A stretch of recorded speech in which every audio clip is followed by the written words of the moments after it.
कविता आहे. दृष्टी होता कोलाज आयुष्य सजे पाणात, दुःखाने देता फुल ती सौख्याची चाहूल, जरी दुभंगली ती यमुना ते कृष्णाचे पाऊल, जरी दुभंगली ती यमुना ते कृष्णाचे पाऊल. अतिशय सुंदर अशी रचना ज्यांनी केलेली आहे आणि आयुष्याचं गाणं ज्या गातात आणि इतरांना गायला लावतात त्या अनघाजी या ठिकाणी उपस्थित आहे. मी माननीय प्रकाशजी धारीवाल आणि माननीय दीनाभाभी धारीवाल यांना विनंती करते की त्यांनी माननीय अनघाजी मोडक यांचा या कार्यक्रमाप्रसंगी सत्कार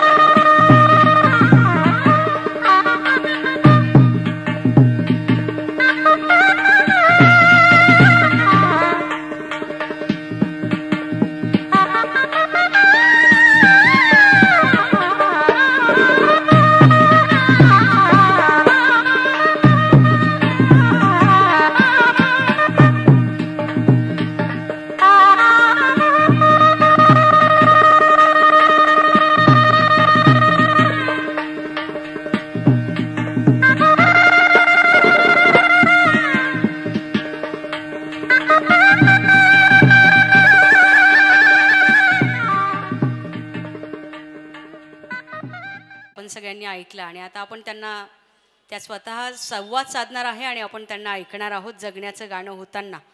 खरं तर माननीय प्रकाश भाऊ या ठिकाणी म्हटले की मन भरून येतं आणि बोलणं सुचत नाही. पण भाऊ आपण इथं आहात, दीनाभाभी इथं आहेत, ही आमच्यासाठी फार मोठी गोष्ट आहे. आपल्या फक्त उपस्थितीने सुद्धा कार्यक्रमाला बाहेर आलेली आहे आणि माननीय रसिक भाऊ यांचे विचार या कार्यक्रमाच्या द्वारे सर्वांपर्यंत पोहोचवता येतात. हे रसिक विचार मंचाचा हा उद्देश या ठिकाणी सफल होत आहे. खरं तर आपण सर्वजण उपस्थित सुज्ञ सुजाण आहात, पण तरीसुद्धा या ठिकाणी अनघाताई जे सांगणार आहेत ते आपल्या सर्वांना आज पुन्हा एकदा प्रचिती येणार आहे की अरे याला म्हणतात जगणं, असं असतं जगणं. म्हणजे खरं तर श्वास घेतोय तोवर जगून घ्यावं छान, श्वास घेतोय तोवर जगून घ्यावं छान, झाडालाही कळत नाही कोणतं गळेल पान, आयुष्य म्हणजे शोधला तर अर्थ, नाही तर नुसता स्वार्थ. पण दुर्दैवानं आपल्याला हे कळत नाही आणि अनघाताईंसारख्या व्यक्ती या मात्र जीवनाचा हा आस्वाद रसरसून घेतात. खरं तर ते आपल्याला पाहत नाही तर ते आपल्याला आज जाणून घेत आहे. या ठिकाणी त्यांच्या मातोश्री पल्लवीताई या ठिकाणी आवर्जून उपस्थित आहे, त्या त्यांना घेऊन आलेले आहे. आणि अनघाताईंच्या जडणघडणीमध्ये माननीय पल्लवीताई मोडक, अनघाताईंचे बाबा, त्यांचे मित्रवर्य, सगळा परिवार, नातेवाईक यांचा तितकाच महत्त्वाचा सहभाग आहे. आणि खरोखर सार्थ अभिमान वाटतो पल्लवीताईंचा की अनघाताईंसारखं व्यक्तिमत्व आज तुमच्या मुळे या ठिकाणी आम्हाला ऐकायला मिळत आहे. अनघाताई, आज मला मंगेश पाडगावकरांच्या कवितेची आठवण होते. मंगेश पाडगावकर म्हणतात की काळ्या कुट्ट काळोखात जेव्हा काही दिसत नसतं तुमच्यासाठी कोणीतरी दिवा घेऊन उभं असतं. काळोखात कुढायचं की प्रकाशात उडायचं तुम्हीच ठरवा. पेला अर्धा सरला आहे असं सुद्धा म्हणता येतं आणि पेला अर्धा भरला आहे असं सुद्धा म्हणता येतं. पेला भरला आहे म्हणायचं की सरला आहे म्हणायचं तुम्हीच ठरवा. तर आपल्याला हे प्रश्नचिन्ह अनेकदा असतं आणि या प्रश्नचिन्हाचं उत्तर माननीय अनघाताई मोडक यांच्या संवादातून आज आपल्याला मिळणार आहे. जगण्याचं गाणं होताना मी अनघाताईंना विनंती करते की उपस्थितांशी त्यांनी संवाद साधावा. हा अंगाशी आता कसं मला जरा बरं वाटलं. मी म्हटलं बहुतेक तिन्ही सांजेला जरा मस्त ताणून देऊ असं म्हणून ठरवून झोपले की काय. एक लक्षात घ्या, आज तुमच्या समोर तिन्ही सांजेला खऱ्या अर्थी असावं कसं याची ज्योती आपण खरं तर रोज तेवत असतो. आज प्रत्यक्ष प्रकाशच उपस्थित असेल तर ती ज्योती आपल्या मनामनात तेवणार नाही का. खरं तर मी त्यांच्याविषयी ऐकत होते, जाणून घेत होते. मला असं वाटलं की खरं तर रसिकलालजी, माणिकचंदजी धारीवाल असतील किंवा प्रकाशजी असतील, दीनाभाभी असतील, या प्रत्येकाचं कर्तृत्वच इतकं मोठं आहे की मी त्यांच्यासमोर काय सांगणार जगण्याचं गाणं, असा मला प्रश्न पडला होता. कारण जसं दादा म्हणाले की सायकल सारख्या अत्यंत छोट्या वाटणाऱ्या वाहनापासून सुरू झालेला उद्योग आज कोट्यावधींच्या गाड्यांपर्यंत येऊन थांबतो. मला असं वाटतं की आपण फक्त कोट्यांच्या गाड्या बघत राहतो, त्याच्या मागे जी पराकोटीची मेहनत असते ना ती फार महत्त्वाची असते. एक लक्षात घ्या, कोट्यांच्या गाडीवरती असणारी चांदणी महत्त्वाची नसते, त्यांनी स्वतः जळून उजळत काळोखात सुद्धा नक्षत्र व्हायचं ठरवलेलं असतं, तेव्हा त्या चांदण्या गाड्यांना सुद्धा येऊन चिकटतात. हे लक्षात ठेवा. आणि म्हणून मला असं वाटतं की त्यांनी केलेलं कार्य इतकं मोठं आहे. स्वतःसाठी सारेच जगतात हो, पण स्वतः एवढं सगळं कर्तृत्व कमावून सुद्धा त्यातला देण्याचा भाग ज्याच्याकडे असतो तो खरा महत्त्वाचा आणि मोठा असतो, असं म्हटलं तर वावगं ठरणार नाही. कबीरांचा एक फार सुंदर दोहा आहे, मला नेहमी सांगावासा वाटतो आणि आवर्जून एक गोष्ट नमूद करीन की आपल्याकडे पटकन ना दानशूर असं म्हटल्यानंतर कर्णाचं नाव घेतलं जातं. एक लक्षात घ्या, कर्णाने हेतू पुरस्सर दान केलं होतं. निर्हेतुक दान करण्याची ताकद फक्त भगवंताकडे असते आणि हे त्याचे अंशज आहेत, म्हणून ते मोठे आहेत. म्हणून जे म्हटलं जातं ना, कबीरजी जे म्हणतात की खुदा तेरे दरबार में अजब जलवागिरी देखी, खुदा तेरे दरबार में अजब जलवागिरी देखी, देते किसी को कुछ नहीं देखा मगर सबकी झोली भरी देखी. देतो किसी को कुछ नहीं देखा मगर सबकी झोली भरी देखी. केव्हा होतं? खरं तर ते येऊन प्रत्यक्ष सांगणार सुद्धा नाहीत. अहो, खरा मोठा माणूस कोण असतो? जो सांगत नाही, इतरांना त्याच्या असण्याने कळतं. मला नेहमी असं वाटतं, प्रकाशजींचं नावच इतकं सुंदर आहे. प्रकाशाला सांगावं लागत नाही मी आलोय, तो फक्त उजळायचा अवकाश, अंधाराला उत्तरं मिळालेली असतात बस. आणि किती सुंदर गोष्ट आहे हो, त्यांची सहचारिणी सुद्धा काय नाव असावी. एक लक्षात घ्या, भगवंत दिनांचाच कैवारी असतो ना, हे जाणून घेण्याची ताकद असल्याशिवाय अहो आपण बऱ्याचदा लीन होतो पण दीन होत नाही. एक लक्षात घ्या, जोपर्यंत दीनभाव दाटून येत नाही तोपर्यंत भगवंत भेटत नाही असं संत म्हणतात. आणि भगवत भेटीसाठी हे स्वस्वरूपच कळणं गरजेचं असतं. आणि हे स्वस्वरूप जर नावापासूनच तुमच्या संपूर्ण गावभर जोडलेलं असेल ना, तर यासारखी भाग्याची गोष्ट नाही रसिको. समजून घेऊन आपण या सगळ्यावरती विचार केला पाहिजे. माझं जगण्याचं गाणं ऐकण्याऐवजी जी मुळात तुमच्या जगण्यासाठी आनंदाचं गाणं गाणारी मंडळी इथं उपस्थित आहेत, म्हणून शिरूर गाव तेवढ्याच मनमुराद आज जगू शकते. किती सुंदर गोष्ट आहे हो. मला मनापासून सांगा बरं, याचा रिवर्ब थोडा कमी कराल, खूप एको येतोय मला. याचा रिवर्ब कमी करा थोडा.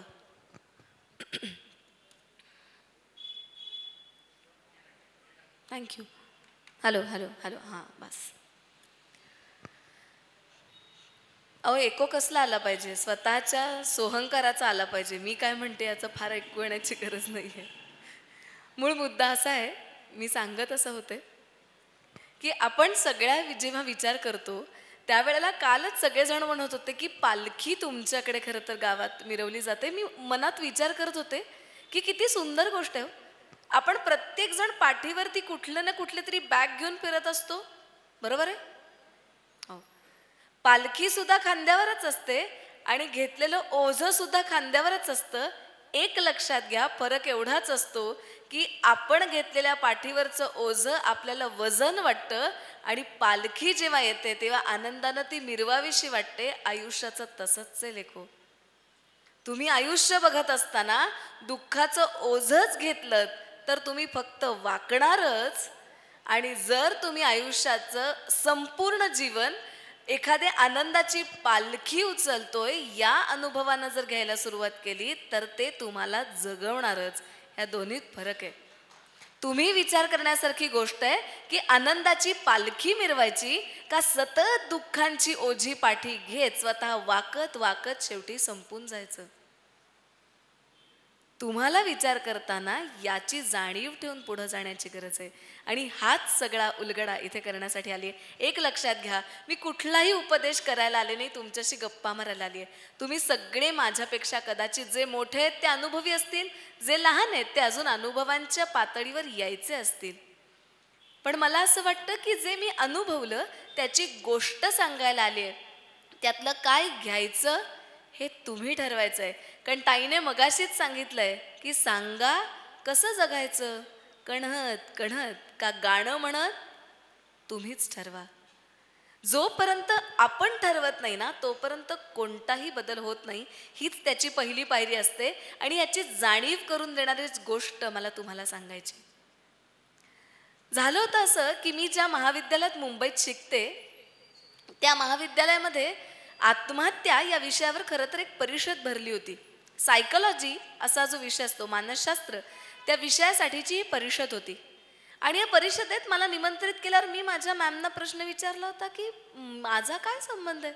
अहो, मी जगायसाठी धडपड करत होते, मरायच्या गोष्टी मला का सांगताय? तर त्यावेळेला फार सुंदर गोष्ट मॅमनी सांगितली की अनघा, येऊन बघ, तुला उत्तर मिळेल. आपण आधीच सारं ठरवून मोकळे झालेलो असतो की हे असंच आहे. उदाहरणार्थ, आजची तिथी कोणती आहे? अमावस्या. सगळेजण कुठे ना कुठेतरी विचार करत असतात ना, बाई अमावस्या आहे, सांभाळून. आता बरं थोडा वेगळा विचार करून बघा बरं. मी आत्महत्येवरनं मुद्दामून अमावस्येवर येण्याचं कारण पण लक्षात घ्या. जोपर्यंत आपल्याला शून्य कळत नाही तोपर्यंत सुरुवात कळत नाही. आता शून्य कसं समजून घ्यायचं ते आपण आपल्या आयुष्याच्या पुढं लावायचं का मागे लावायचं? मागेच लावून ठेवलं तर किंमत येणार नाही, पुढं लावलं तर किंमत होऊन मोल वाढेल. हे लक्षात घेण्यासाठी ही तिथी असते. कारण जोपर्यंत शून्य येत नाही तोपर्यंत पुढची प्रतिपदा कशी येईल? एक लक्षात घ्या, पौर्णिमेनंतरची पुढची कला ही तुम्हाला अमावस्येपर्यंत घेऊन जाते. त्यामुळे घाबराल कशाला? तर पौर्णिमेला घाबरलं पाहिजे की बाई पुढची स्थिती तुम्हाला पुढे नेणारी आहे. अमावस्या आली तर म्हणा हरकत नाही, पुढची प्रत्येक पायरी माझ्या पूर्णत्वापर्यंत घेऊन जाणारी आहे. आणि म्हणून या शून्याला महत्त्व असतं. हे शून्य ज्याला कळत नाही तो आयुष्य संपवायचा विचार करतो. काय झालं, एक आमची विद्यार्थिनी माझं बोलणं संपल्यानंतर ढसाढसा रडत होती. काहींनी ऐकलं असेल तर आवृत्ती समजा. मी नेहमी असं म्हणते की एखादी गोष्ट पुन्हा पुन्हा का केली पाहिजे, कारण त्याशिवाय ती पक्की होत नाही. सोपं सांगते, तुम्ही प्रत्येक जण साधी आयुष्यात घडलेली टिचभर गोष्ट की बाई आज मनासारखी साडी मिळाली नाही किंवा नवऱ्याने दिले नाही, 100 वेळा मैत्रिणींना सांगता की नाही? काय गो बाई, एकदा साडी मागितली तरी म्हणाले जाऊन 100च रुपयाची घेऊन ये. 17 वेळा सांगाल की नाही मैत्रिणींना? पण हेच आयुष्यात काहीतरी आनंद मिळाला असेल तर सांगू, मी जर काही सांगितलेलं परत ऐकत असू तर म्हणतील ऐकलंय पूर्वी. कारण आम्हाला आमची दुःख उगाळायला खूप आवडतात. लक्षात घ्या, कोळसा उगाळून पुन्हा कोळसा जळायला चुलीतच जातो. चंदन ही एकमेव गोष्ट आहे की जी उगाळल्यानंतर गंध म्हणून भाळावर मिरवली जाते. आपण ठरवायचं असतं काय व्हायचं. आणि हेच त्या मुलीला कदाचित कळलं नाही. आणि म्हणूनच अख्खी कॉन्फरन्स संपल्यानंतर येऊन ढसाढसा रडायला लागली. मला कळतच नव्हतं की हिला झालंय काय. न राहून मी विचारलं की अगं काय होतंय, रडतीयस कशाला? 18 वर्षाची मुलगी आहे ती, फक्त 2 वर्षापूर्वीची गोष्ट, आता 20 वर्षाची झाली असेल. 18व्या वर्षी त्या मुलीने मला उत्तर दिलं की ताई, मी तुला प्रॉमिस करते की याच्या पुढे मी आत्महत्यांचा प्रयत्न करणार नाही 100%. तर मी बावचळले हो. म्हणलं आत्महत्यांचा म्हणजे? मित्रांनो, 18व्या वर्षीपर्यंत त्या मुलीने तब्बल 6 वेळेला आत्महत्यांचा प्रयत्न केला होता. अशी काय गोष्ट असेल की तुम्हाला तुमचा जीव संपवावासा वाटत असेल एवढ्या लहान वयात? न राहून मी तिला विचारलं अगं बाई का? तिने काय 17-18 कारणं सांगितली. त्याचं सगळ्याचं सार एकच होतं. शेवटी ती म्हणाली ताई, मला जसं वाटतं ना तसं अजिबात होत नाही. थोडक्यात काय, मनासारखं घडत नाही. हे सगळ्यांच्या बाबतीत आहे ना, सगळ्यांच्या. आमचे कीर्तनकार बुवा एक फार भारी उदाहरण द्यायचे. मनासारखं घडत नाही याचं टोकाचं उदाहरण किंवा रोजचं उदाहरण असं म्हणायचे. उपस्थित असलेल्या सगळ्या आजींना विचारायचे, बुवा देव सगळ्यात असतो की नाही आजी? की आजी म्हणायच्या हो. पण त्यातली एक माऊली उठली, म्हणली खरं खरं सांगू का हो बुवा, सगळ्यात देवे, एकीत नाही, माझी सून सोडून सगळीकडे देवे.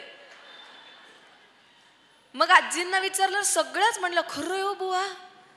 मग बुवांनी विचारलं पण मग कशी सून हवी?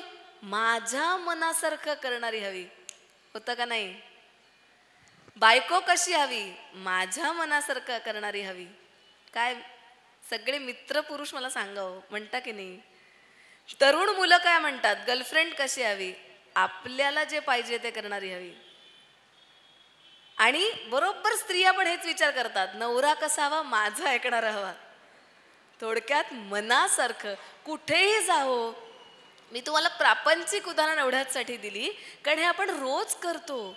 अहो, मुलांपासून आपल्यापर्यंत सगळ्यांनी आपल्याला हवं तसं वागावं हीच आपली अपेक्षा असते आणि हे होत नाही म्हणूनच आपण रोज जळत असतो मित्रांनो.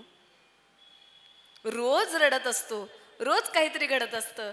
माझ्या आयुष्याने मला हेच शिकवलं की तुझ्या मनासारखं नाहीच होत, कारण भगवंत तुम्हाला योग्य ते देण्याचा प्रयत्न करत असतो आणि आम्ही आम्हाला हवं ते मागायचा प्रयत्न करत असतो. एक छोटी गोष्ट सांगू, किती गंमत घडते मनासारखं करण्याच्या नादात. दृष्टांत आहेत काही काही. एकदा भगवंत समोर उभा होता आणि भक्त नमस्कार करायला गेला होता. भक्ताने विचारलं, काय रे देवा, कंटाळलास का रे, तुमच्या तक्रारी ऐकून कंटाळलोय. तो म्हणला, चला रिप्लेसमेंट, मी तुझ्या जागी उभा राहतो, तुझा फिरून ये. म्हणून भक्त राहिला उभा. भगवंताने सांगितलं, कोणतीही गोष्ट बोलायची नाही, गप्प बस, फक्त मी सांगेन तेव्हाच बोलायचं, तोपर्यंत तोंड उघडायचं नाही, शांत राहायचं. झालं असं की तेवढ्यात एक व्यापारी येतो, त्या व्यापाराचं पाकिट पडतं आणि तो नमस्कार करून निघून जातो. त्याच्यानंतर एक अत्यंत गरीब माणूस येतो आणि त्याला वाटतं भगवंताने आपल्याला गरज आहे म्हणून पैसे दिले बहुतेक, म्हणून ते तो पाकिट उचलतो आणि घरी घेऊन जातो. आणि त्याच्यानंतर तिसरा नमस्काराला येतो, तो एक व्यापारी आणि नावाडी असतो. तेवढ्याच वेळात पोलिसांना घेऊन हा व्यापारी येतो आणि सांगतो, अहो माझं पाकिट पडलं होतं, ह्यानेच चोरलं असावं कारण माझ्यानंतर हा नावाडी आलाय. म्हणून नावाड्याला पोलीस पकडतात आणि घेऊन जाणार. एवढ्यात भक्त रूपात उभा असलेला हा खोटा देव, त्याला सहन होत नाही आणि वाटतं नको, भगवंत सांगतोय तिकडून बोलू नकोस, बोलू नकोस. तरी हा पचकतोच आणि त्या पोलीस अधिकाऱ्याला सांगतो, थांब थांब थांब थांब, या नावाड्याने नाही, त्या गरीब माणसाने पाकिट चोरलंय, त्याच्याकडे जा. आता गंमत ऐका काय, देव कपाळाला हात लावतो आणि म्हणतो की कशाला बोललास, कारण त्याला वाटलं त्याच्या मनासारखं झालं पाहिजे. आता भगवंताची योजना बघा. भगवंत म्हणतो, अरे मूर्खा, मी तुला त्याचसाठी बोलू नको सांगितलं होतं, कारण व्यापाऱ्याच्या पाकिटात तेव्हा 200च रुपये होते. ते अगदी गेले असते तरी त्याला फारसा फरक पडला नसता मित्रा, पण त्या गरीबाचं 200 रुपयात पुढच्या 4 दिवसांचं पोट भरणार होतं रे.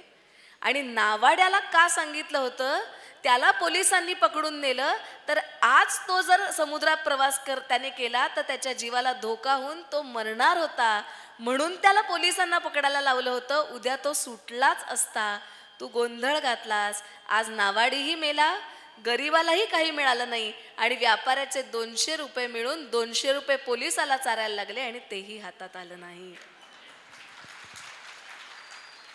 हेच करतो की नाही आपण. वरचा आपल्यासाठी वेगळीच योजना करून बसलेला असतो आणि आपण म्हणतो की आम्हीच लेको शहाणे. एवढं असतं तर भगवंताच्या चरणी जाऊच नका ना. अहो, तुम्ही बदमाश असाल ना तर एक लक्षात घ्या, त्याने तुम्हाला जन्माला घातले तर तुमच्यापेक्षा 7 बदमाश आहे, हो की नाही. हा विचार करून जर आपण समोर गेलो ना तर सगळ्या गोष्टी निवळतात हो. आणि हेच माझ्या आयुष्याने मला शिकवलं. मी तुम्हाला सांगू, 25 वर्षाची होते हो मी फक्त, हे सगळं माझ्या समोर आलं तेव्हा. साधारण 9 वर्षापूर्वीची गोष्ट आहे. खरं तर पहिलीच गोष्ट माझ्या समोर आणून ठेवली होती. मी मनापासून सांगते, तुम्ही प्रत्येक जण आयुष्यात आई वडील असणं ही श्रीमंती समजावं. आज रसिकलालजींच्या निमित्तानं तर हे 100% म्हणेन. दादा म्हणालेच ना की वडील असणं, त्यांची आठवण जरी आली तरी भरून येतं. त्यांचं नाव किती सुंदर आहे, रसिक. अहो, रसिकतेनेच जगावं लागतं तर आपण रसभरीत होऊन जगू शकतो. नाक मुरडत अरसिकतेने खरोखर पाटणकर काढा पेल्यासारखे जगत राहतात रोज रोज. इतका वैताग येतो. एक प्रयोग म्हणून करून बघा, गंमत. आज घरी जाल तेव्हा पण करून बघा. इथून घरी जात असताना किती जणांची तोंड खरी छान खुललेली दिसतात, कोणाचीही नसतात. कपाळावर 17 आठ्या, डोक्यात विचार, नाही तर कुठेतरी तंद्री लागलेली. हसायचं म्हणून हसतायत. खळखळून भरभरून हसणारी माणसं जर शिरूरमध्ये दिसली तर प्रकाशजी तुम्हाला मनमुराद धन्यवादच देईन मी की ह्यांना एवढं तरी तुम्ही शिकवलंत म्हणून. का होत नाही याचं कारण आम्ही म्हटलो तसं की आम्ही फक्त आमच्या चौकटीचा विचार करत राहतो. या रसिकतेचा विचार का करायला हवा याचं उत्तर मला तेव्हा मिळालं. याचं कारण 2013 साली माझे वडील अचानक गेले. तुम्हाला माहिती आहे शांता शेळके नावाच्या एक साहित्यिक आहेत. त्यांनी एक फार सुंदर वाक्य लिहिलं होतं. हे मी नेहमी अनेक माझ्या व्याख्यानात सांगते की जोपर्यंत आई वडील असतात ना तोपर्यंत तुम्ही निश्चिंत असता. त्यातला एक खांब सुद्धा जेव्हा निखाळतो ना तेव्हा तुम्ही एका दिवसात मोठे होत आहो. मी 24व्याच वर्षी क्षणात मोठी झाले, क्षणात. कारण त्या क्षणी लक्षात येतं की आजपासून आपलं बालपण संपलं. आणि हे मोठं होणं तुम्हाला शहाणपणाकडे घेऊन जातं. इथे तरुण उपस्थित आहेत कोणी? काय होतं अगदी आम्हाला प्रश्न विचारला आपल्याला स्मार्ट व्हावं वाटतं का शहाणं व्हावं वाटतं? तरुण पिढीला काय व्हावं वाटतं? स्मार्ट. पण त्या स्मार्ट होण्याच्या पेक्षा सुद्धा शहाणं होणं का गरजेचं आहे? कारण स्मार्टनेस तुम्हाला फक्त एका मर्यादेपर्यंत टिकवतो पण शहाणपण तुम्हाला जगण्याची जाणीव देतं, हे लक्षात ठेवा. कारण स्मार्टपणा हा वरवरच्या गोष्टींशी जोडलेला आहे. जिथे फॅशन येईल, कदाचित स्टाईल स्टेटमेंट्स येतील, लुक्स येतील, पण शहाणपण तुम्हाला लुकआउट देतं. शहाणपण तुम्हाला अस्तित्वाची जाणीव देतं आणि सगळ्यात महत्त्वाचं शहाणपण तुम्हाला निर्मळ करतं. हे फार महत्त्वाचं आहे. मला फार बरं वाटतं इतक्या योग्य वाक्यांना मागे घंटा वाजते ना. मी तर म्हणते भगवंत सत्य असं म्हणत असेल प्रत्येक वेळी. या सगळ्याचा विचार करताना हेच माझ्या आयुष्याने मला शिकवलं. मी तर गमतीनं म्हणते की कदाचित बाबा जाणं ही रंगीत तालीम होती आणि डोळे जाणं हा फायनल प्रयोग होता. का? कारण त्या शहाणपणामुळे मी कदाचित या आजारावर मात करताना अतिशय शांतपणे त्याकडे पाहू शकले. का असं म्हणतेय? याचं कारण जेव्हा 25व्या वर्षी एकतर कशी गंमत असते बघा. मलाही वाटत होतं ना मनासारखं व्हावं. मलाही वाटत होतं की हां मला आता PhD करायचे. मी मेरिट होल्डर आहे. मला PhD करणं शक्य नव्हतं का? मला PhD करायची होती. मलाही वाटत होतं की भरभक्कम पगाराच्या नोकऱ्या करायच्या आहेत. मलाही वाटत होतं की मला एक उत्तम रिसर्चर व्हायचं आहे. मलाही वाटत होतं की माझ्या नावावर काही पेटंट्स असले पाहिजेत. पण प्रत्येक वेळी तुम्हाला वाटतं तसं भगवंत करतो असं नसतं. तो म्हणतो अगं तू पेटंट्स कमावशील कदाचित, पण तू आयुष्यात काय जगलीस हे कदाचित 4 लोकांना सांगितलंस तर जगण्याचं पेटंट कुणीतरी आयुष्यात घेऊ शकेल. अजून काय पाहिजे? हे जेव्हा लक्षात यायला लागलं ना तेव्हा क्षणभर वाटलं की भगवंता हे मला नव्हतं कळलं रे तुला काय म्हणायचंय. अहो कोविडने जसं थैमान घातलं होतं ना तसं मी ज्या वर्षी आजारी पडले त्या वर्षी डेंग्यूने थैमान घातलं होतं. एक्स्ट्रीमच होता तो. अहो मला पहिला ताप चढला तोच 4, 4:30, 5 पर्यंत गेला होता. आईला इतकं टेन्शन आलं होतं. मग डोक्यावर पाण्याच्या घड्या ठेव, कांदा ठेव पायाला चोळून हे सगळं ती करत होती. शेवटी इस्पितळात दाखल करावं लागलं. हळूहळू तब्येत सुधारत होती पण आतून खंगत होती हे कळत नव्हतं. स्टेप बाय स्टेप प्लेटलेट्स रोजच्या उत्तम येत होत्या. पण अचानक एक दिवस असं झालं की ज्या दिवशी मला डिस्चार्ज मिळणार होता त्या दिवशी प्लेटलेट्स 1 लाखावरून थेट 12,000वर खाली आल्या.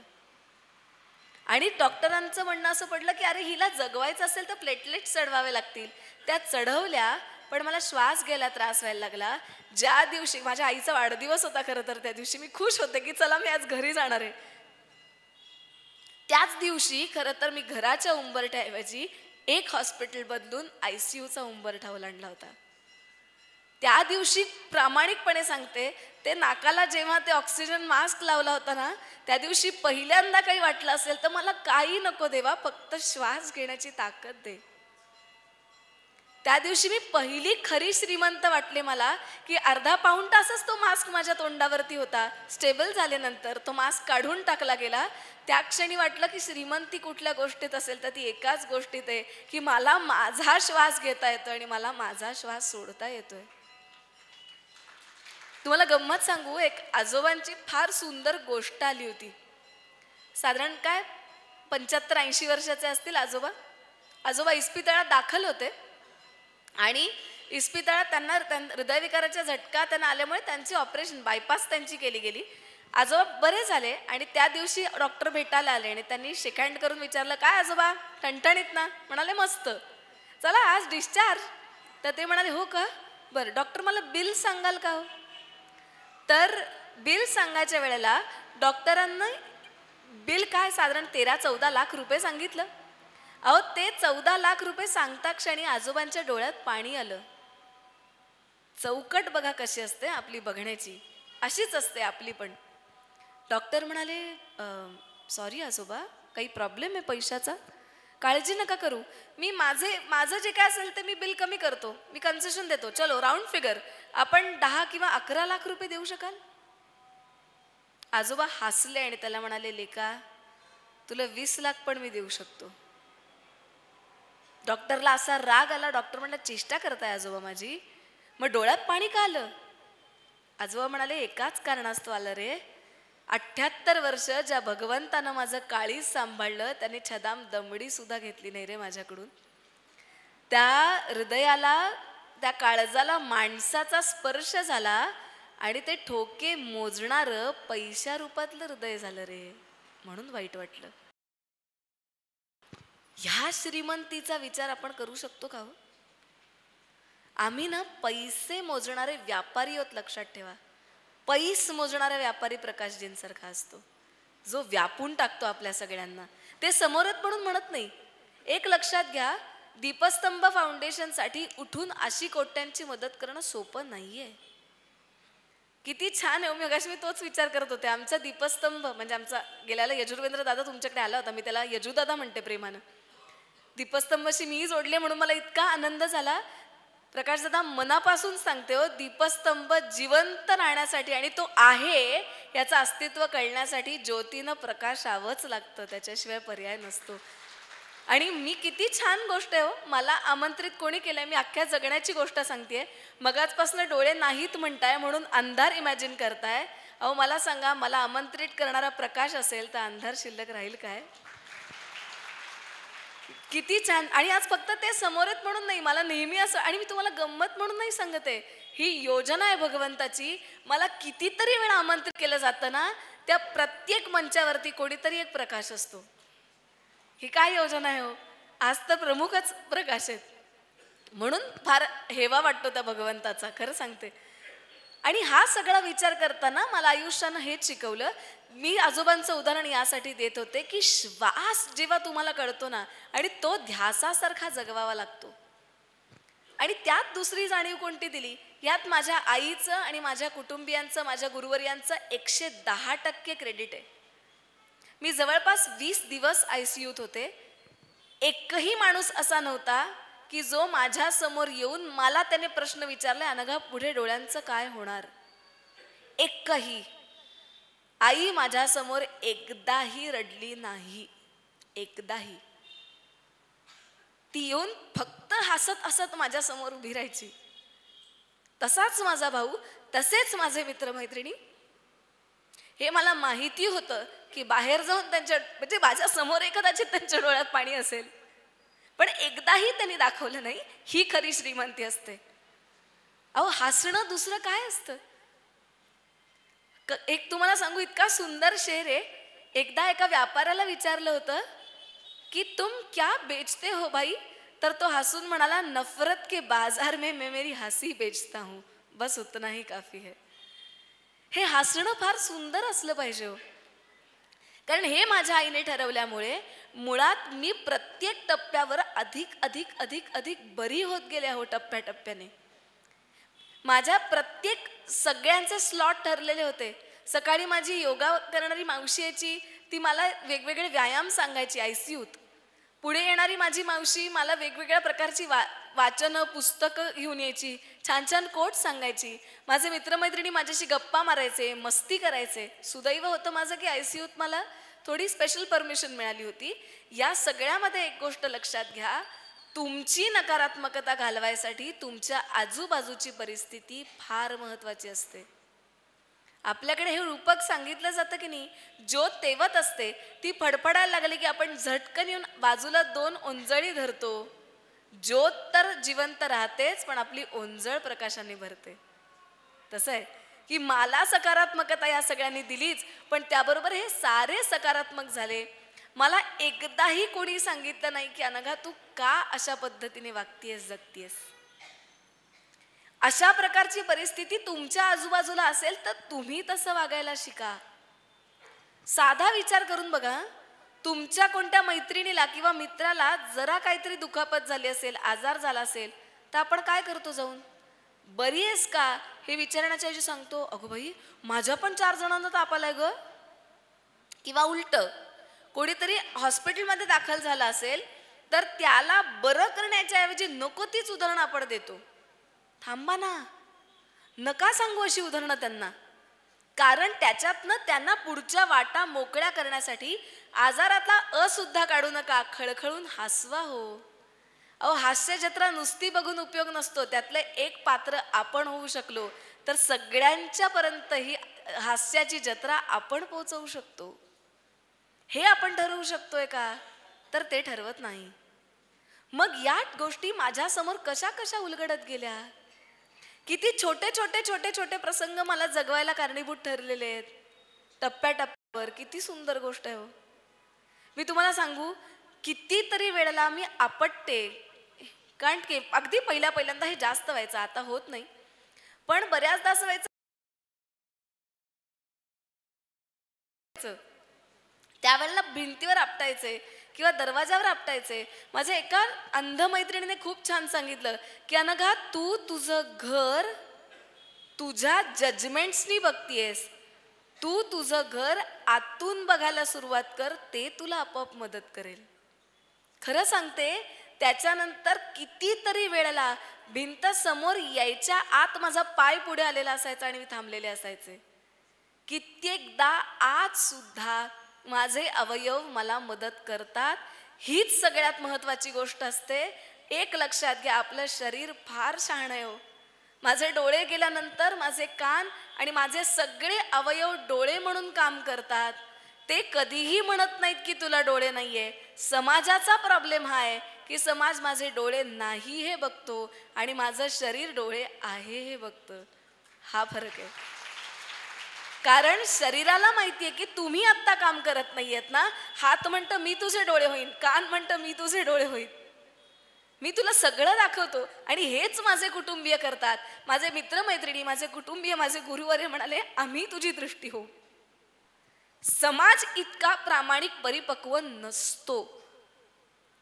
ज्या दिवशी समाजात, आणि मी फक्त माझ्यासाठी म्हणत नाही हा, तुमच्यासाठी पण म्हणतेय. कारण तुमच्या घरातले आणि तुम्ही स्वतः तुमच्यातल्या कमतरता आधी बघता. एक मनापासून सांगते, गणित सगळ्यांना येतं. वजाच केल्यावर अधिक होतं ना.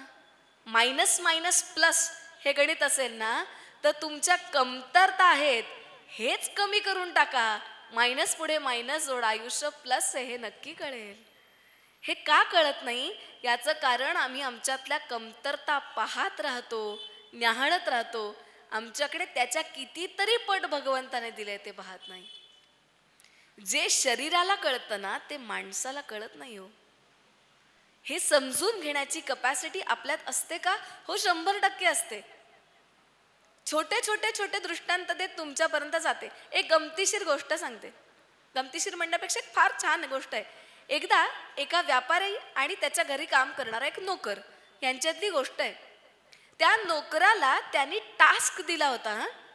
त्या नोकराच्या हातात एक गळकं भांड दिलं, फुटकं, आणि त्या नोकराला सांगितलं की रोज तू माझं पाणी भरायचं. घरापासून त्याची विहीर ही बऱ्यापैकी लांब होती. विहिरीपासून घरापर्यंत येताना रोज पाणी गळायचं. तो रोज ओरडा खायचा. तो म्हणायचा, अहो तुम्ही भांड पण गळकं दिले ना. ते म्हणाले, हाच तुझा टास्क आहे की गळक्या भांड्याने सुद्धा तुला पाणी न सांडता पाणी भरता आलं पाहिजे. आता गंमत बघा त्याने काय केली. इतका शहाणा होता तो म्हणाला, हरकत नाही, मी गळक्या भांड्याने पाणी भरीन आणि आहे त्याच्यापेक्षा गोष्ट अप्रतिम करून दाखवेन. विहिरीपासून ते घरापर्यंत त्याने संपूर्ण रस्ताभर जमीन खणून त्याच्यात बिया पेरून ठेवल्या. गळका भांड्यातून रोज थेंब थेंब थेंब थेंब पाणी पडत ठिबक सिंचनासारखं पडत राहिलं. एका वर्षात हळूहळू झुडूप झालं. 2 वर्षांनी ते अजून मोठं झालं. 5 वर्षांनी अजून त्याचं झाड झालं. अहो 10 वर्ष तो हेच करत राहिला. 10 वर्षांनी व्यापारी घरी आला तेव्हा तो घर ओळखू शकला नाही, कारण त्याच्या अंगणभर सगळी फळबाग फुललेली होती. गळकं भांड व्यापारी बघत राहिला आणि नोकर मात्र त्यातलं ठिबक सिंचन बघत अख्खी बाग फुलवत राहिला. लक्षात घ्या, तुम्ही तुमच्या गळक्या भांड्याकडे बघायचं का तेच फुटकं भांड सिंचन होऊन आपल्याला सगळं शिंपण करून नव्याने घडवायची ताकद देऊ शकतं, हे आपण ठरवायचं असतं. अजून एक उदाहरण देते, चला डोळ्यांवरनच बघू. हा, तुमच्या सगळ्यांना एक प्रश्न विचारते, सगळे डोळे मिटा. डोळे मिटले तरी दिसतं का दिसत नाही? दिसतं का दिसत नाही? जोरात उत्तर द्या. मान्य आहे? मग तुम्ही मला का म्हणताय मला दिसत नाही म्हणून? बोला, दिसतं की नाही याचा अर्थ? मग मी कशाला म्हणायचं दिसत नाही म्हणून? मलाही दिसतं, फक्त आता मी नेहमी असं म्हणते की अहो तुमच्यापेक्षा मी थोडी जास्तच सुदैवी आणि भाग्यवान आहे. अहो तुम्हाला फक्त डोळे दाखवतात तेवढंच तुम्ही पाहता. माझे डोळे मिटलेले असल्यामुळे मला हवं तेवढंच मी पाहते. आता मला जर सकारात्मकच पाहायचं असेल तर मी त्या अंधारात सुद्धा सारं हिऱ्याचं कोंदण शोधायचा प्रयत्न करू शकते. मी तुम्हाला सांगू, डोळे मिटल्यावर दिसणारं प्रत्येक अक्षर सुद्धा तेजाळून समोर दिसतं. काळोखाच्या दारावरच नक्षत्रांच्या वेली लावता येतात ना. मग माझ्यासमोर काळोख असेल तर मी नक्षत्र होऊ शकते का, हा प्रयत्न केला पाहिजे. चमचमायची ताकद प्रत्येकात असते. मग हे केव्हा जमू शकतं? जेव्हा या साऱ्याकडे पाहण्याचा एक नवखा पुन्हा दृष्टिकोन मिळतो तेव्हा. मी नेहमी शाळेत जाते तेव्हा सांगते, शिक्षकांना विनंती करते की अहो तुम्ही ना ते पंचकोन सप्तकोन शिकवा, पण सगळ्यात पहिला दृष्टिकोन शिकवा, कारण आयुष्याची मिती तो घडवतो, भूमिती नाही. या दृष्टिकोनानं व्यापक होता येतं. अजून एक दृष्टांत सांगते, किती छान आहे. कीर्तनात ऐकलेला दृष्टांत आहे आणि तुम्हा सगळ्यांना पटेल. काय होतं माहितीये, खरं खरं भगवंताच्या दारात किंवा तुमची सकारात्मकता जागी होण्यासाठी आपण ठेचकाळतोच की नाही अनेकदा. त्याशिवाय तुम्हाला हे कळत नाही.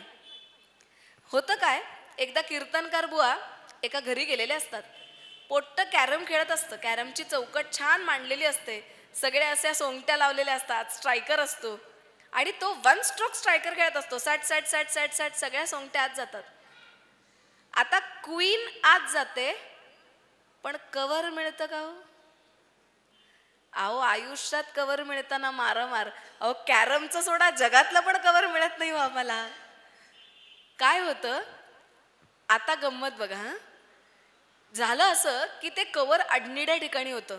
हे पोट्ट बरोबर स्ट्रायकर समोरच्या गोष्टीवर हिट करणार एवढा बुवा म्हणले थांब थांब थांब थांब. तर ते पोट्ट त्या बुवाकडे बघून म्हणतं, काय आहे बुवा? तर बुवा म्हणाले, अरे सोंगटी उजवीकडे आहे ना, सरळ कुठे तुझा स्ट्रायकर मारतो? पोट्ट जरा जास्तच हुशार होतं, पण आगाऊ पण होतं लेको. कीर्तनाला जात नव्हतं ना, म्हणून बुवांनाच उलट बोललं. बुवांना म्हणले, तू मला काय कळतंय बुवा, यातलं उगा कशाला बोलायला, गा बसा की. अहो म्या काय करतोय ते बघा ना. म्हणून बुवांनी काय करतोय हे पाहण्यासाठी डोळे विस्फारले, तर त्याने बरोबर स्ट्रायकर समोर हिट केला. तो सर्कन मागे आला, बरोबर कवर पॉकेटमध्ये गेलं आणि बरोबर जो काही स्ट्रायकर होता तो बाहेर राहिला. बुवा म्हणले, अरे गड्या कसलं भारी केलं, याला काय म्हणतात? कॉलर टाईट करत ते पोट्ट बुवानं म्हणलं, बुवा याला रिबाउंड म्हणतात.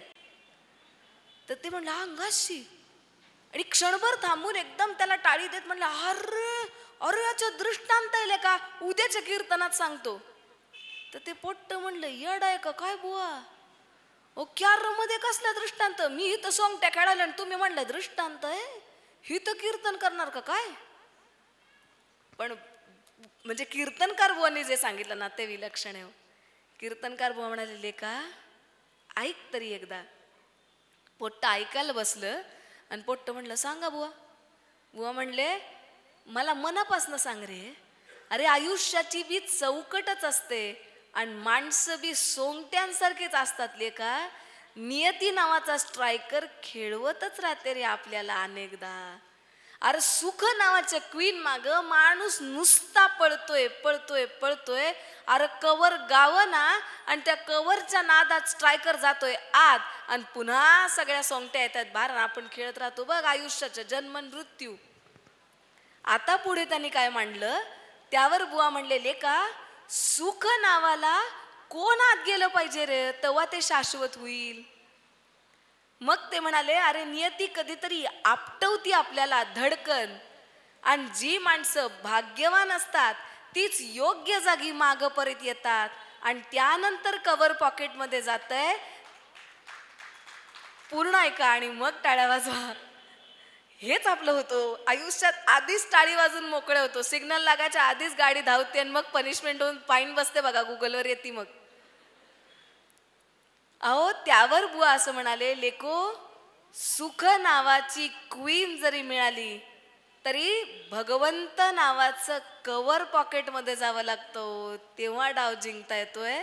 आता त्याला तुम्ही भगवंत म्हणा, सकारात्मकता म्हणा, नंतर काही म्हणा. ज्या दिवशी पॉझिटिव्हिटीचं कवर आत जातं त्या दिवशी तुम्हाला आनंद नावाची क्वीन सापडते आणि त्याला कधी विरुद्धार्थ असू शकत नाही. हे फार महत्वाचं आहे. सुखाला विरुद्ध अर्थ आहे, आनंदाला नाहीये. आता वाजवा. काय आहे, तुम्हाला हे कळलं पाहिजे हो. बऱ्याचदा असं होतं ना की आम्हाला हे कळत नाही. आम्ही आपटलो ना की आम्ही म्हणतो की आम्ही धडपडलोच. हरकत नाही, पण पडल्याशिवाय घडता येत नाही. पाय उचलल्याशिवाय पायरी चढता येत नाही.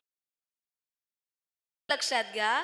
अहो तुम्हाला खड्डा कोणी खणत असेल ना, भगवंत जर तुम्हाला 100 वेळा वाटत असेल की मला खड्ड्यात घालतोय, तर भगवंताला सांगा, अरे इतकं खालपर्यंत खोदून ने की एक दिवस कृपेचा झरा लागेल आणि माझी विहीर तुडुंब होईल. पुढे माझ्या आनंदाचं पाणी लुटायला सगळेजण येतील बघ. खरी गोष्ट आहे की नाही. तुम्ही बघाल त्यात सकारात्मकता दिसते हो. काय आहे माहिती, आणखी एक गंमत अजून एक विचारते. इथे भरपूर महिला आहेत. हा, कधीतरी तुमचं बोट चिरतं का हो? चिरतं स्वयंपाक करताना? हां बरं, बोट चिरलं म्हणून त्या दिवशी स्वयंपाक करायचा नाही, आज मी संपावर, असं करता का? किती मोठ्याने नाही म्हणाल्या, कारण पटलंय ना. खरंच म्हणलीस ते फार बरं ग. नवरा म्हणाला, बोट चिरलंय का ग, नकोच करू स्वयंपाक, आज आपण मागवू बाहेरून. तर हॉटेलला पण शिरूरमधल्या 4-5 जरा बरे हिशोब लागतील. पण असं नाही ना होत. नवरा म्हणतोय, अगं एवढंच चिरलं ना, मग काय फरक पडतोय, कर की भाजी, तुला काय जातंय, हो की नाही. मग हसावा हसा. हेच घडतं घराघरात. आता मी विचारते, तुम्हाला कोणीतरी बोलतं, तुमच्या मनासारखं होत नाही, मनाला चीर पडते, बुद्धीला चीर पडते, काम थांबवता का नाही? थांबवता. त्यावेळेला का नाही विचार करत? जसं कांदा चिरताना बोट चिरलं, डोळ्यात पाणी आलं, तरी त्यावरच हळद चेपून आपण फोडणीत घालतो ना, तसंच जर मनबुद्धीचं झालं तर करा. कोणी तुम्हाला डिवचायचा प्रयत्न केला तर त्याच्यावर तुमच्या आनंदाची हळद चेपा आणि त्यांनाच फोडणीत घाला. नाही चविष्ट झालं आयुष्य तर मला सांगा. असे ना काय फरक पडतो? अहो स्पीड ब्रेकर नाही आहेत का रस्त्यात? आहेत. अहो रस्ता सुद्धा आपल्याला तेच सांगतो. अजून एक त्या स्पीड ब्रेकरवर गाडी स्लो डाऊन होते ना, म्हणून रडत बसतो का, अगं बाई माझीच गाडी स्लो डाऊन झाली? नाही, होऊ दे ना, अपघात होऊ नये म्हणून आपण स्लो होतो. पार करूया आणि भरधाव जाऊया. अजून एक प्रश्न विचारते. समजा आज आता इथे कार्यक्रम आहे, इथे येण्यासाठी 2 रस्ते असतील, एक खड्ड्यांचा मार्ग आहे आणि एक चांगला मार्ग आहे. कोणता पत्कराल? चांगला. हा, आता चांगला मार्ग काही दिवसासाठी बंद आहे, पाईपलाईनचं काम चालू आहे. खड्ड्यांचा एकच मार्ग आहे आणि जावंच लागणार आहे. जाल का नाही? मग आयुष्याच्या बाबतीत हे का नाही स्वीकारत? का विचार करत राहतो कधी चांगला मार्ग उघडेल, कधी चांगला मार्ग उघडेल? जाऊ दे ना, असे नका खड्ड्यांचा मार्ग. मला पोहोचायचंय तिथे, मला पोहोचता येणार आहे. धडपडत पोहोचू, पण पोहोचू. हेच महत्वाचं असतं. ह्याच्यासाठी तुमच्याकडे दुर्दम्य जिद्द लागते, हौसला लागतो. कसा लागतो?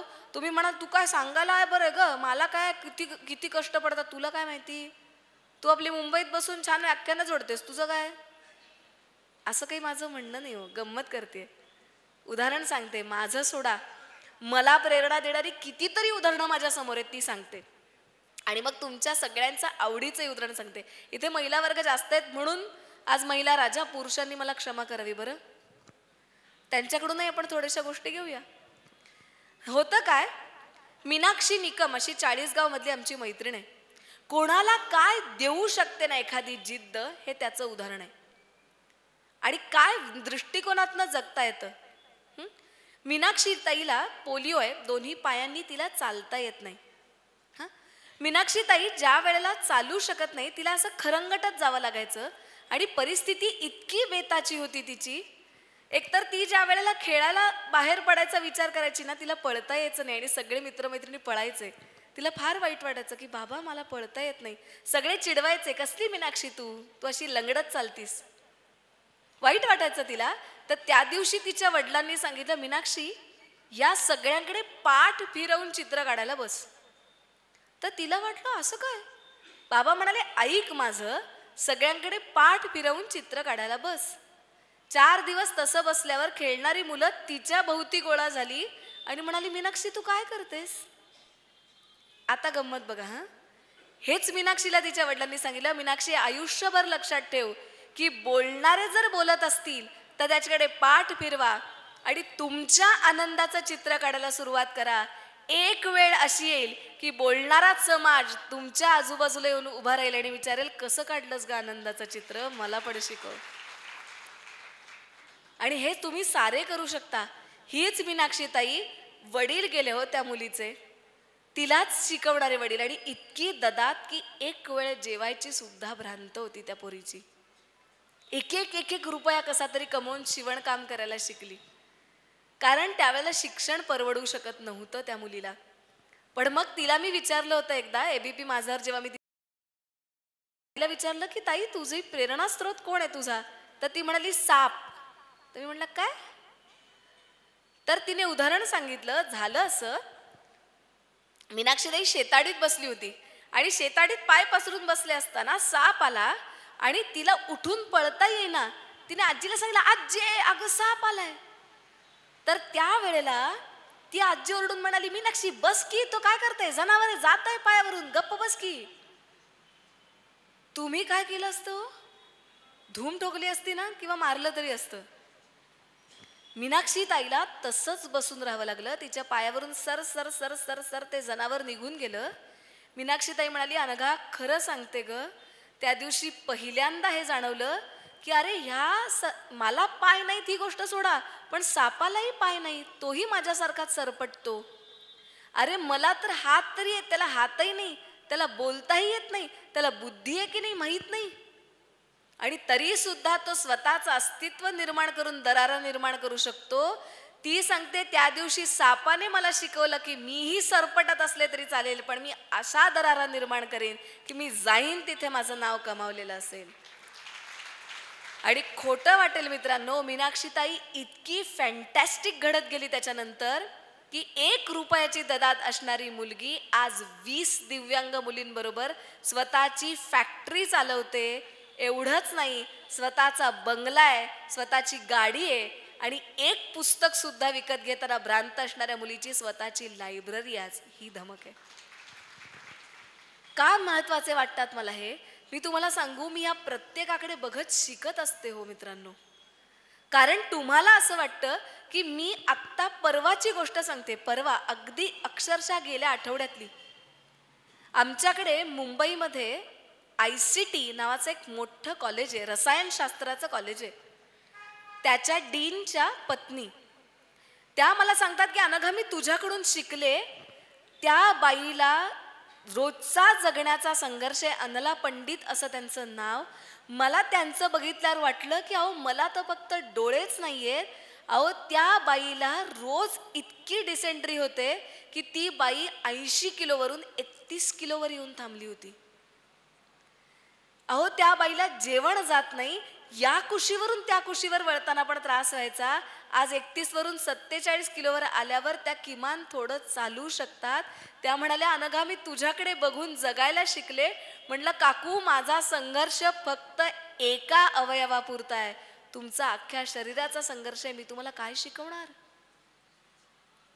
मनापासून सांगते मैत्रिणींनो, दुसऱ्यांचं मोठं दुःख बघितलं ना तर लक्षात येईल आपलं दुःख छोटं आहे.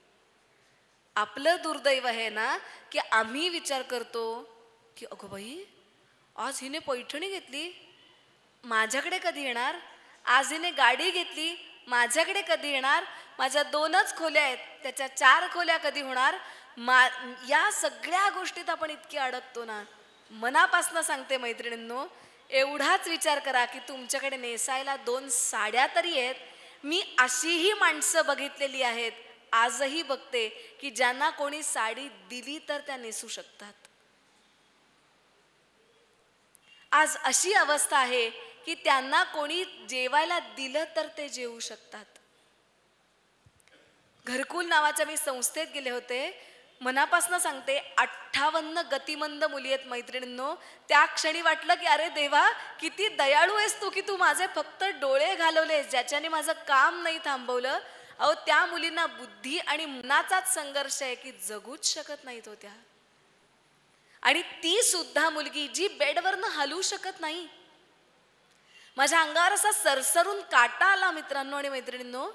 मी जेव्हा तिला भेटायला गेले, अहो बेडवरनं तिला स्वतः कुशीवर सुद्धा वळता येत नाही. तिला कोणीतरी वळवलं तर ती वळू शकते. इतकी बिकट परिस्थिती आहे. तिला त्या दिवशी उठून बसवलं. इतकी निखळ हसते म्हणून सांगू, आपण कोणी हसत नाही एवढ्या. इतकी निखळ हसते. त्या दिवशी मी तिला म्हणलं कशी आहेस, तिला बोलता येत नाही. ती म्हणाली मस्त आहे असं म्हणाली. तिच्या मस्त आहे म्हणजे जो ताकद होती ना, ती तुम्ही कसे आहात, बरी आहे अशा म्हणण्यात पण नसते. मी जाताना मला म्हणाली ताई सुंदर. म्हटलं कोण सुंदर, तू. मी क्षणभर माझ्या डोळ्यात पाणी आलं मैत्रिणींनो. तिने ज्या पद्धतीने माझ्याकडे बघितलं ना, ते सौंदर्य आपल्या कोणालाही दिसत नाही. मी बाहेर पडत असताना तिला 3च शब्द म्हणता येतात. ती सगळ्यांना म्हणते की आय लव्ह यू असं सांगते ती. म्हटलं का ग, तर त्यावर ती म्हणाली प्रेम प्रेम. मला ना मिठी मारावीशी वाटली तिला. मला असं झालं की साल्यानो व्हॅलेंटाईन वाईट भाषेत बोलतीये, पण जे व्हॅलेंटाईन साजरे करतात ना, अहो ते तात्पुरत्या प्रेमाचा अर्थ बघतात, पण जगताना सुद्धा झगडणारी मुलगी जेव्हा प्रेमाने बघते ना, दुसऱ्या कोणालाही नाही कळले. त्या क्षणी इतकं दाटून आलं मला. मी असे होते की अगं बाळा, तुला काय प्रेम कळतं ग. घरच्यांनी टाकून दिलेली मुलगी आहे हा ती. घरच्यांनी सांगितलं हिला जगायचा अधिकार नाही म्हणून कचऱ्यासारखी फेकून दिलेली मुलगी आहे ती. आणि ती मुलगी म्हणते प्रेम करतात सगळे माझ्यावर. कारण का, घरकुलने तिला सांभाळलंय. प्रकाशदादा कधीतरी घरकुलला भेट द्या. खरंच सांगते, फार मोठं काम करतायत विद्या फडके. ती बाई स्वतः कॅन्सर सर्वायवर आहे आणि 58 मुलींना तिने जी शिस्त लावली ना, तुम्हाला खोटं वाटेल, जाऊन बघा. ती प्रत्येक गतिमंद मुलगी एका दिवसात 8000 बॉलपेन्स असेंबल्ड करतात त्या पोरी. कॅन यू बिलीव्ह दिस? 8000. आणि आपण कधी हसणार नाही एवढ्या रोज हसत असतात. मी तर म्हणते की जगण्यातल्या हसऱ्या चांदण्या बघायच्या असतील ना, तर त्यांना बघितलं पाहिजे. आम्ही नाही इतके निखळ हसत. म्हणून सांगते मित्रमैत्रिणींनो की स्वतःपेक्षा मोठं दुःख बघा हो.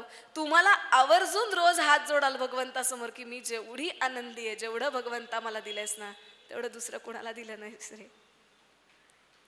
मला मनापासून वाटतं की माझ्या टप्प्याटप्प्यावर अशी माणसं आहेत. अहो माझे गुरुवर्य जे मला म्हणाले होते ना, ते खरं वाटतं मग मला. की अनघा तुझे डोळे बंद झाले त्याचा अर्थ तुझा प्रवास बंद झालेला नाहीये, कारण तू मनातून बघतेस, ते सगळ्यात महत्वाचं असतं. कारण मनातनं दिसणारी गोष्ट कधीही तुला फसवणार नाही. ते मला म्हणतात ध्यानावस्थेत असतेस तू, किती छान गोष्ट आहे. माझे गुरुवर्य किती गोष्टी मला दृष्टिकोनातनं बघायला शिकवतात सांगू. यासारखी सुंदर गोष्ट नाही, अगदी साधी गोष्ट सांगते, किती दृष्टी बदलू शकते. आपण देवळात गेलो आणि मरणाची गर्दी असली, मरणाची, म्हणजे तुम्हाला समजा दर्शन घ्यायला 5 तास लागणार आहेत, काय वाटेल त्या क्षणी? आनंद होईल का? आनंद होईल? नाही. बरोबर आहे ना? मान्य, आनंद होणार नाही. आता माझ्या गुरुवर्यांनी काय सांगितलं ऐका. जेव्हा आम्ही गेलो होतो शेगावला, त्यावेळेला प्रचंड गर्दी होती. गुरुवारी हसले आणि म्हणाले, अरे वा, थँक्यू म्हणा देवाला, कारण ते म्हणाले की अरे 5 तास त्याने त्याच्या जवळ राहायची आपल्याला संधी दिली, अजून काय पाहिजे. किती सुंदर दृष्टी आहे. तुम्हाला क्षणभर भांबावाल, पण हा विचार करून बघा.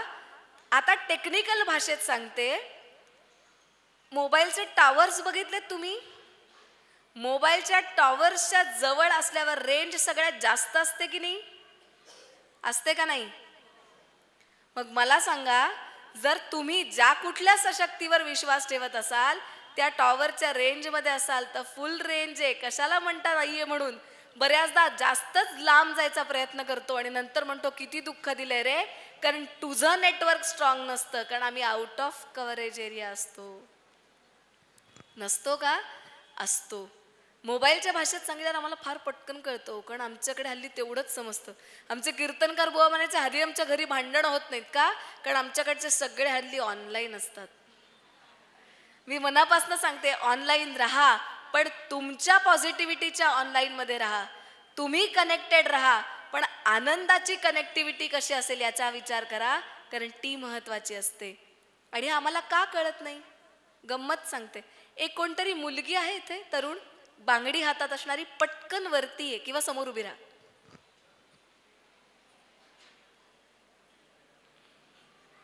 आणि तुम्ही पाहिजे तर स्त्रियांनी स्वतः सगळ्यांनी करून बघितलं तरी माझं काही म्हणणं नाही. ही रिप्रेझेंटेटिव्ह म्हणून मी बोलवते. कोणी पटकन या, किंवा कोणी, ताई, मामी, आका, काकू, मावशी, एनीवन. अरे मी काय इथं काय बांगडी घेऊन त्याच्यातनं फिरून दाखवत नाही सांगणार आहे. काय नाव आहे? सॉरी, नंदिनी. ये नंदिनी. बांगडी आहे हातात? आहे. आणि अजून एक कोण आहे? अजून एक मधुरा. हा आहे. अच्छा, दोघी जणी अशी अशी बांगडी हातात धरायची आणि स्ट्रेट हात ठेवून उभं राहायचं, अजिबात हात हलवायचा नाही. या दोघी माझ्या बरोबरच्या ठक्यांकडे बघत राहा आणि माझंही ऐका. आता अजून एक गोष्ट सांगते, काय ताकद असू शकते. आदिल अन्सारी नावाचा आमचा एक मित्र आहे. आदिल 90% डिसेबल आहे. हा, म्हणजे झालं असं त्याचं की 25व्या दगडावरती आणि मानेपासून अख्खं शरीर लुळं झालंय त्याचं. त्याला हात काय बोट सुद्धा हलवता येत नाही. तुम्ही हात हलवायचं नाही तर बोट सुद्धा हलवायची म्हणजे उभा त्याला नव्हती. यात सुद्धा त्या मुलाला रोज जीव द्यावासा वाटायचा. पण काय मिळू शकते ताकद? त्याचा दोस्त सैनिक होता आणि तो धनुर्विद्या म्हणजे आर्चरी करायचा. तर एक दिवस तो त्याच्याबरोबर गेला असताना तो म्हणाला, मी शिकू शकतो. तर सोल्जर म्हणाला, का नाही, शिक ना. हा मुलगा धडपडत पडत रडत कसं तरी करत शिकत गेला. आज तो मुलगा, खोटं वाटेल पण तो कसा धनुष्य धरतो, तर तळहाताने धनुष्य धरतो, ओठाने प्रत्यांच्या मागे ओढतो, बाण लावतो आणि बरोबर बाण हिट करतो. इतकी ताकद त्याने कमवली की ऑलिम्पिक्स सारखी दिव्यांगांची जी स्पर्धा होते जागतिक पातळीवर, त्याला पॅरालिम्पिक्स म्हणतात. आपल्या भारताकडून one of the best Archer is Adil Ansari. 90% disable आहे, पण तो मुलगा जेवढी धनुर्विद्या शिकू शकतो तेवढी आपणही शिकू शकत नाही. किती वाटतंय ग बांगडीचं वजन? काहीच नाहीये. चला राहा तशाच उभ्या. काहीच नाही म्हणतात वजन बांगडीचं. बरं, अजून एक प्रश्न विचारते. असं मी तुम्हाला 1 तास उभं केलं तर किती होईल वजन? हाताला त्रास होईल. ओके. बांगडीचं वजन खूप वाटायला लागेल का ग? नाही, मी विचारतेय की हात असाच धरून ठेवला तर एका मर्यादेनंतर बांगडी धरून ठेवावीशी वाटेल का, हलकी असेल तरी? बरं, अजून एक अख्खा दिवस उभा केलं तर नाही. फेकून द्यावीशी वाटेल बांगडी. हां, आत्ता त्यांना 0 वजन वाटतंय. मी फक्त हळूच प्रश्न विचारल्यावर घाबरले की हिने 1 तास उभं केलं तर डोक्याला ताप व्हायचा.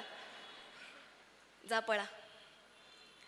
आता हाच प्रश्न तुम्हाला विचारते. साधी सुनबाईची वांग्याची भाजी बिघडली, किती वेळा ऐकवता? सगळं करता येतं, वांग काही जमत नाही. एवढंसं काहीतरी लागलेलं असतं, 100 वेळा त्याच गोष्टीची ठसठस. काय करतो? अहो, गोष्ट एवढूशी असते, जेव्हा बांगडी नुकती हातात धरलेली असते, दुःख, अडचणी आणि संकट याच सारखी आपण करतो की आपण ती धरून ठेवतो मित्रमैत्रिणींनो. म्हणून दिवसागणिक जेवढी जास्त धराल तेवढं त्याचं वजन वाढतं, जेवढ्या लवकर सोडाल तेवढं त्याचं वजन कमी होईल. हा प्रयोग म्हणून करून बघा. तुम्हाला आत्ता खोटं वाटेल, पण मनात हेच करता हो तुम्ही. जे नाही ते इतक्यांदा उगाळत बसता की सोडून द्यायच्या ऐवजी तेच दळणदळत धरून ठेवल्यामुळे जसं बांगडीचं वजन दिवसागणिक वाढत गेलं तसं तुमच्या दुःखाचंही वजन वाढत राहतं. अहो, ब्लड प्रेशर का वाढतं? हे प्रेशर देता म्हणून. अहो, शुगर का वाढते?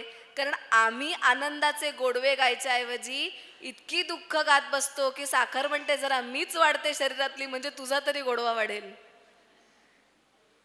कशाला त्रास करून घेता मैत्रिणींनो? मित्रांनो, सोडा हो. सोडणं सोपं आहे, धरणं अवघड आहे. लक्षात ठेवा. आनंदानं जगायचं असेल ना तर पहिलं काय करायचं तर सोडावं लागेल. आणि मी मगाचपासून एकच सांगते, तुमची दृष्टी बदला. काहीच नकारात्मक नसतं. अजून एक, कालच विमेन्स डे झालाय म्हणून एक गोष्ट सांगते आणि समारोपाकडे येते. काय नकारात्मक नसतं आणि कशी ताकद मिळू शकते याची गोष्ट आहे. झालं असं की कुक्या नावाचा मंगला गोडबोलेंची आडवी रेघ नावाची कथा आहे. कुक्या नावाचा तिचा मुलगा असतो, भयंकर उपद्व्यापी असतो आणि त्याला शाळेत फॉर्म भरायला सांगितलेला असतो. फॉर्ममध्ये लिहिलेलं असतं बाबांचं डेझिग्नेशन. तो आईला विचारतो, आई काय लिहू? आई सांगते लिही CEO, म्हणजे कंपनीचे CEO म्हणून लिहून टाकते. आता तो सांगतो, आई तुझं काय लिहू? हिला कुठे उसंत असते सांगायला. ही पोळ्या करता करता सांगते, तुला हवं ते लिही रे कुक्या. असं म्हटल्यानंतर आता कट्टू संध्याकाळची वेळ. संध्याकाळी बाबा त्याचा फॉर्म बघतात तर फॉर्मचं लक्तर झालेलं असतं. तर बाबा बघतात की कुक्या तू काय लिहिलंय? तर त्यावर त्या मुलाचं उत्तर आहे का, मुलगा म्हणतो, बाबा तुमच्या नावापुढे आईने काय लिहायचं ते सांगितलं, तिच्या नावापुढे लिहायचं काय सांगितलं नाही. म्हणाली तुला हवं ते लिही. आई जेवढं करते तेवढं मी सगळं लिहिलं बाबा. ओळ संपली पण आईची कामं संपली नाही. तो काय काय लिहिलं होतं? तो म्हणाला, आई माझी शेफ आहे, तिने नळ दुरुस्त केला तेवढ्यात म्हणून लिहिलं आई माझी प्लंबर. बहीण टाकला आई माझी वकील. बाबांना औषधं दिली ह्याने लिहिलं आई माझी डॉक्टर. कोणाला तरी सल्ला दिला तर ह्याने लिहिलं माझी आई सायकोलॉजिस्ट. असं सगळं लिहिलं हो. आणि शेवटी ते बघितल्यावर खो खो हसत यजमान म्हणाले, अरे वेड्या कुक्या, हे आईला रोजच करायला लागतं. आईचं डेझिग्नेशन लिहायचं होतं, मग काय लिहू बाबा? तर त्यावर त्याचे वडील म्हणाले, काही नाही कुक्या, तिच्या नावापुढे एक आडवी रेघ मार. आता ऐका, जी स्त्री याने रडत बसते ती उंबरठ्याचीच रेघ पाहत राहते. कमालीची एक आमची मैत्रीण आहे जी लाजवाब यावर मार्ग शोधून पुढे गेली. ज्या दिवशी हे उत्तर तिच्या समोर आलं ती म्हणाली, हरकत नाही, आडवी रेघ उंबरठ्याची असते आणि आडवी रेघ क्षितिजाचीही असते. माझी आडवी रेघ क्षितिजाची आहे, जी बघायला लोक येऊन थांबतील.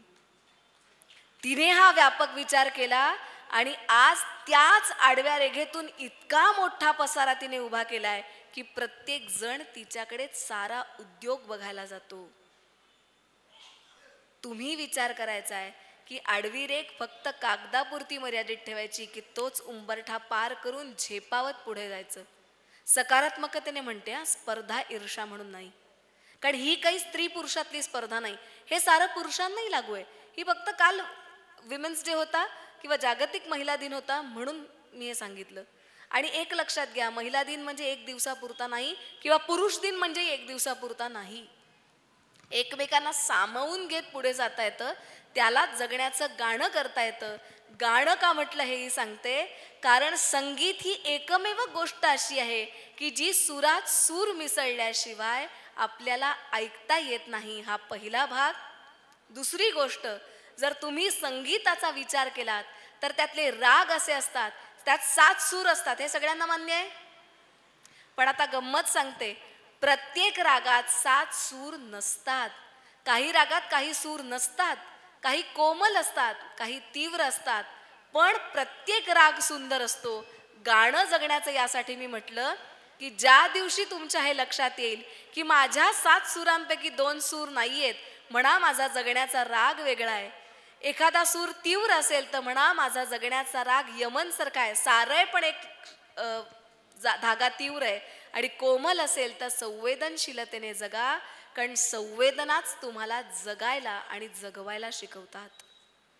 आपल्याकडे वैभव जोशीची फार छान कविता आहे, मला ती प्रचंड आवडते, की शांतता सभ्यता सहिष्णू सद्गुणांचा देश माझा. शांतता सभ्यता सहिष्णू सद्गुणांचा देश माझा, वेदनेशी बोलणाऱ्या सांत्वनांचा देश माझा, मूक ओठी कोटी कोटी प्रार्थनांचा देश माझा, आपुल्यासा वाटणारा आपुल्यांचा देश माझा, आपुलासा वाटणारा आपुल्यांचा देश माझा. आपलेपणाने आपल्या दुःखाकडेही बघायला शिकलत ना तर ते सुद्धा सुखातच परिवर्तित होतं. तिरसटासारखं आणि परकेपणाने आपण दुःखाकडे बघतो आणि आनंद आपलासा मानतो. मी नेहमी असं सांगते की साधा रिमोट कंट्रोल चालायला सुद्धा प्लस आणि मायनसचे सेल लागतात. आयुष्याचा रिमोट चालायला प्लस आणि मायनस असावेच लागतात. कंट्रोल कसा ठेवायचा हे आपल्यावर अवलंबून आहे. हे लक्षात ठेवलं तर सकारात्मकता नकारात्मकता सगळं विरून जाईल. एक कायम लक्षात ठेवा, नकारात्मकता असतेच, दगड असतातच, पण प्रवाह थांबत नाही. उसळून पार करून पलीकडे जातो, तो वाहत राहतो, बाजूला संस्कृती घडत जाते आणि तोच एखादा गोटा आपण देवारात पूजा म्हणून देव म्हणून ठेवतो. तुमच्यातली नकारात्मकता अडवून धरती झाली तर पाणी थांबवू नका. तुमच्यातली सकारात्मकतेची जिद्दीनं प्रेमानं किंवा त्यागानं उसळून पुढे जा आणि पल्याड पार जाऊन भेदून सगळ्याचा विचार करा. तुम्ही प्रत्येकजण तुमच्या प्रत्येकाच्या अस्तित्वाची संस्कृती उभी केल्याशिवाय राहणार नाही. ही ताकद तुमच्या प्रत्येकामध्ये आहे आणि पुढेही असेल. फक्त स्वतःवर विश्वास ठेवा. तुम्ही प्रेमावर विश्वास ठेवा, जिद्दीवर विश्वास ठेवा. मी नेहमी असं म्हणते की 3च गोष्टींनी जगता येतो, एक तर जिद्दीनं, प्रेमानं किंवा त्यागानं. काहीतरी एक लक्षात घ्या तर तुम्ही निश्चित जगू शकाल, याची मला खात्री वाटते. इतक्या उत्तम पद्धतीनं आपण प्रवास करू शकलो तर काय होऊ शकतं. तर आपल्याकडे असं म्हणतात की ऊंची हो उडान तो हौसले भी ऊंचे होते हैं, हौसले भी ऊंचे होते हैं, मंजिल अगर साफ नजर आए तो आसमां के कद भी नीचे होते हैं. मंजिल अगर साफ नजर आए तो आसमां के कद भी नीचे होते हैं. तुम्ही उत्तम काम करायला लागलात तर अवकाश सुद्धा झुकून तुम्हाला सलाम केल्याशिवाय राहणार नाही. इतकी ताकद तुमच्यात ठेवा. असो काय काय सांगू, या सगळ्यातनं आज मला इथे आमंत्रित केलं, बोलण्याची संधी दिली. या सगळ्यातनं जाता जाता एवढंच सांगेन, शेवटची गोष्ट सांगते आणि थांबते, कारण मला असं वाटतं वाईट काहीच नसतं. याची सगळ्यात सुंदर उदाहरणे म्हणून पॉश किचन नावाची गोष्ट आहे. मी मगाशीच म्हटलं आज महिला वर्ग जास्त आहे म्हणून त्यांचा विचार करून बोलतेय. झालं असं की एका स्त्रीनं सगळं किचन कॅबिनेट छान चकाचक तयार केलं आणि आधीचे डबे डिस्कार्ड केले. तर ते डबे बघून त्यांच्या घरातली जी अकाउंटंट होती ती म्हणाली, अगं बाई ताई हे सगळे डबे छान येतो, मी नेऊ का? तिला नको असणारे डबे ही लेखापाल घरी घेऊन आली, स्वतःच्या घरात सगळे डबे लावले, तिला नको असणारे डबे घराबाहेर. तिच्या घरात जी कोणी कामवाली मावशी यायची, स्वयंपाकवाली, ती म्हणायची, ताई एवढे चांगले डबे कशाला टाकून दिले, मी नेते की घरी. म्हणून ती घरी घेऊन गेली. तिच्या घरात तिने छान स्टीलचे डबे लावले, तिला नको वाटणारे डबे घराबाहेर. आता तिची मैत्रीण होती, ती म्हणली, अगं बाई तांब पितळ कशाला फेकते, मला लई आवडतं, मी ठेवते. म्हणून तिने घरात लावले आणि सगळी तुटकी फुटकी भांडी घराच्या बाहेर ठेवली. तिला एवढं नक्की कळलं होतं की ही तुटकी फुटकी भांडी आता कोणाच्याही उपयोगाची नाहीत. एक बोहारीण आली आणि त्या बोहारणीने झर झर झर झर झर झर सगळी भांडी जमा केली आणि हातात ठेवली आणि इतकी खुश झाली होती. तर ती घरातली ताई पटकन बाहेर आली आणि म्हणाली, ताई या फुटकी भांडी विकून पैसे मिळणार काय? तिच्या डोळ्यात टचकन पाणी आणले म्हणजे नाही ताई, पैसे काय तशी मिळतात, मग तू या भांड्यांचं काय करणार? अहो माझ्या घरात भांडी नाहीत ना, फुटकी का होईना ही भांडी माझ्या घरात जाऊन लावीन तेव्हा माझं घर भरेल म्हणून मी खुश झाले. अहो ती पटकन म्हणून गेली, ताई तुमच्या कपाचा कान नसेल पण कप तर आहे. अहो चमचा तुटलेला असेल पण चमचा तर आहे. वाटी फुटलेली असेल पण वाटी तर आहे. अहो तिने ते सगळं जाऊन तिच्या त्या झोपड्यात जे काही छोटं होतं त्यात लावलं आणि त्यावेळेला तिने पहिला ऐकलेला शब्द पुढे चालत आला होता. ती विचार करत होती, ती काय ताई म्हणाली, हा आता माझं बी किचन एकदम पाश झालंय. फुटक्या भांड्यांनी माझं किचन पॉश झालंय म्हणणारी ताई आपल्या प्रत्येकाला प्रेरणा देते हो.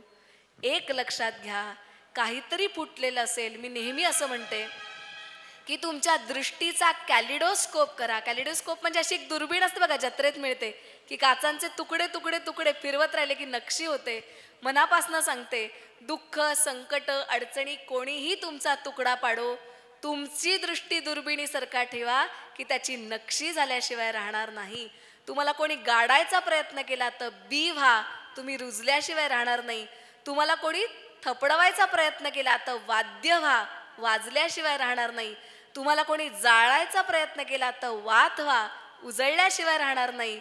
आणि तुम्हाला कोणी ठोकायचा प्रयत्न केला तर खऱ्या अर्थी लोह व्हा, ठोकणारा मोडेल पण जो ठोका खाणारा असतो तो असा भक्कम घडतो की त्याच्यातनं नवीन लोह जन्माला येतं. असे ताकदवान व्हा की कुठलीही गोष्ट घडो मी मोडून पडणार नाही, याची ताकद आपल्याला मिळत राहते. हा विचार जर केलात तर आयुष्याचं गाणं सुंदर झाल्याशिवाय राहणार नाही. पुन्हा एकदा इथे आमंत्रित केल्याबद्दल धुमाळ सर, विहानी सर, प्रकाश सर, दीनाभाभी आणि उपस्थित सर्व पदाधिकारी, सर्व मान्यवरांची ऋणी आहे, कृतज्ञता व्यक्त करते. जे जे चांगलं होतं ते सांगायचा प्रयत्न केलाय. न्यून आहे ते माझं आहे, चांगलं आहे ते माझ्या गुरुवरी आणि भगवंताचं आहे.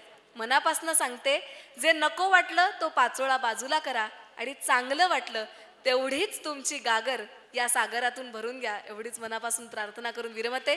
श्रोता वक्ता श्रीराम समर्थ. कायम एवढंच लक्षात ठेवा की पाय असावे जमिनीवरती कवेत अंबर घेताना, हसू असावे ओठांवरती काळीज काढून देताना. नमस्कार. धन्यवाद अनघाताई.